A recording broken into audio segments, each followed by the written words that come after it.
Good afternoon po, Sir Kenneth. Hehe, musta po? Naalala ko lang po, nagko-commission portrait kayo. Papagawa po sana kami ni tita.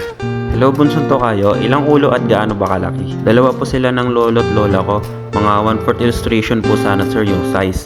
Tapos yung suot po nila, sana daw po is gagawin pang wedding. Pwede po ba yon? Hehe. Sige. Pwede naman, bunso. Kailan nga pala kailangan? Rush po, sir eh. Kaya po kaya yon? Sa 7 po need eh. Kaya naman siguro, bunso. Send ka nga, bunso, ng mga picture na pwedeng i-edit para gawing pang kasal. Eto po, sir.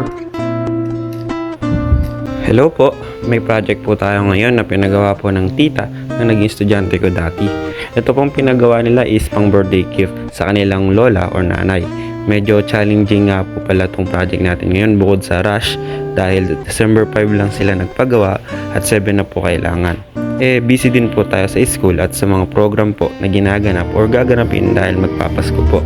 Bali, hating gabi ko na po siya pinakanasimulan at kinabukasan po need na maibigay. Nirequest nga po pala nila na gawing wedding attire po ang suot ng kanilang lolo at lola. Nahirapan po ako at di naman po ako magaling mag-edit. Nakadepende din po kasi sa posisyon ng ulo, yung bagay po na body position or attire sa kanila. Kaya nahirapan po ako maghanap at put lang po may nakita po tayo. Praise God po at kahit rush, naging maayos naman po ang output natin. Yun nga lang po legit na walang tulugan ang nangyari.